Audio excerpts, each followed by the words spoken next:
Assalamualaikum warahmatullahi wabarakatuh. Alhamdulillahil qaribil mujib alladzi yaf'alu lima yurid. Wassalatu wassalamu ala nabiyyinal habib wa ala alihi wa ashabihi wa ummatihi ila yaumi liqa'i rabbil murid. Saudaraku yang dirahmati Allah Subhanahu wa ta'ala, puji syukur milik Allah Subhanahu wa ta'ala yang di tangannya ada genggaman manusia, kehidupan, dan seluruh alam semesta. Shalawat salam terhatur kepada junjungan kita yang mulia Rasulullah Muhammad Sallallahu alaihi wasallam.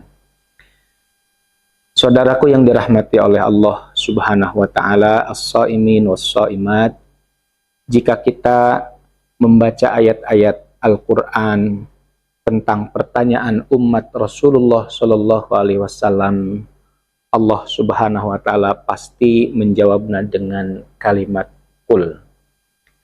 Kita pernah mendengar ketika ada yang bertanya terkait Al-Anfal, yas'alunaka anil anfal qulil anfalu lillah, dan seterusnya.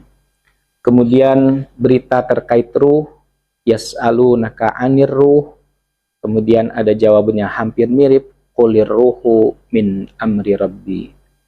Kemudian terkait wanita haid, yas'alunaka anil mahid, qul huwa adzan fa'tazilun nisaa fil mahid. Ada juga pertanyaan terkait dengan bulan sabit, yas'alunaka anil ahillah, qul hiya mawaqitu linnasi wal hajj. Pun demikian dengan khamr dan judi, yas'alunaka anil khamri wal maisir, qul fihima ithmun kabir wa manafi'u linnas. Demikian juga pertanyaan terkait kiamat, yas'alukan nasu anis sa'ah, qul innama ilmuha indallah. Semua pertanyaan umat kepada Nabi Muhammad, Allah memerintahkan Nabi Muhammad untuk menjawabnya dengan perintah qul. Tapi ada satu ayat yang menarik, ikhwah fillah rahimakumullahu ta'ala, yaitu ketika ada yang bertanya terkait kedekatan Allah Subhanahu wa ta'ala. Wa idza sa'alaka ibadi anni fa inni qarib. Di situ ada sesuatu yang hilang dari lazimnya seperti ayat-ayat yang tadi, tidak ada qul.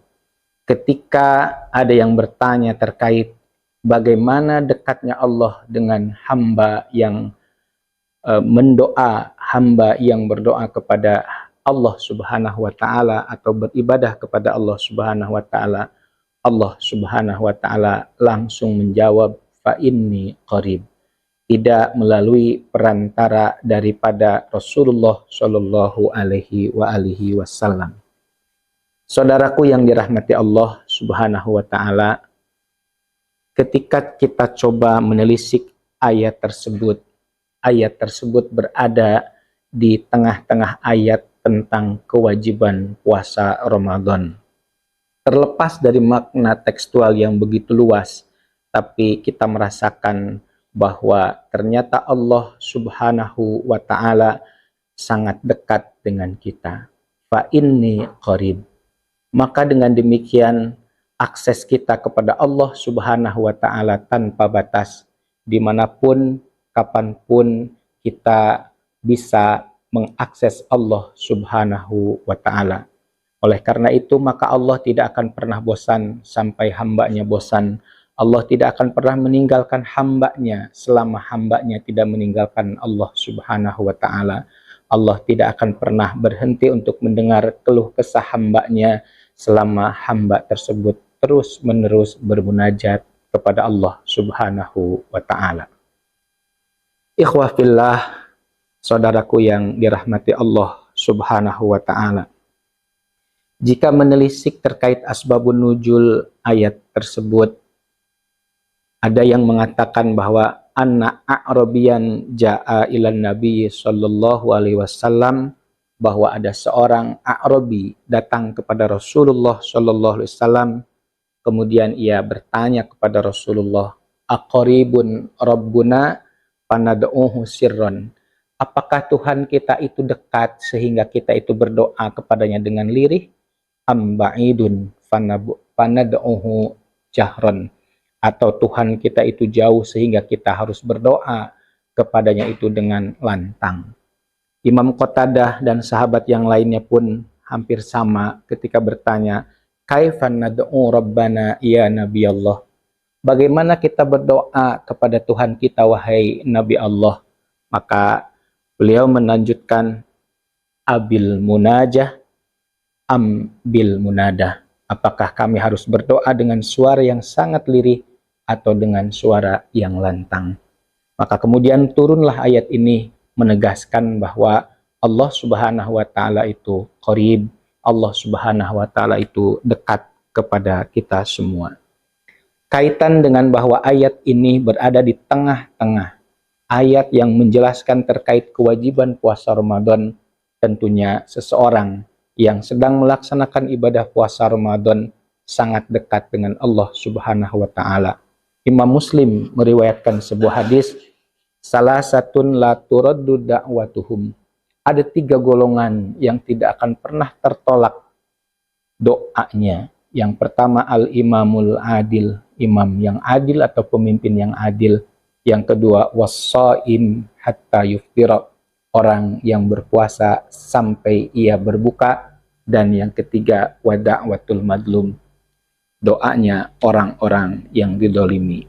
Maka kita masih dalam kesempatan bulan suci Ramadan, perbanyaklah berdoa karena Allah itu sangat dekat dan dikuatkan oleh hadis Rasulullah SAW, aqrabu ma yakunul abdu min rabbihi wa huwa sajidun. Posisi paling dekat seseorang hamba dengan Allah yaitu ketika dia bersujud, fa'aksirud du'a, maka perbanyaklah permohonan, perbanyaklah permintaan. Ikhwatul iman, saudaraku yang dirahmati Allah Subhanahu wa taala, kesimpulannya adalah ketika kita bertanya di mana posisi Allah Subhanahu wa taala, maka sebetulnya sebelum pertanyaan itu muncul, Allah sudah dekat dengan kita. Dekatnya Allah Subhanahu wa taala dengan kita tidak berarti sebab karena pertanyaan itu muncul. Karena dekatnya Allah Subhanahu wa taala, pertanyaan apakah Allah dekat atau jauh itu tidak menjadi sebab kedekatan Allah Subhanahu wa taala. Dengan kata lain, Allah Subhanahu wa taala dekat dengan kita lebih dekat daripada kata dekat itu sendiri. Mudah-mudahan ada manfaatnya. Mohon maaf atas segala kekurangannya. Aqulu qouli hadza wa astaghfirullahal azim li wa lakum wal aqu minkum billahi taufik wal hidayah wa ridha wal inayah. Assalamualaikum warahmatullahi wabarakatuh.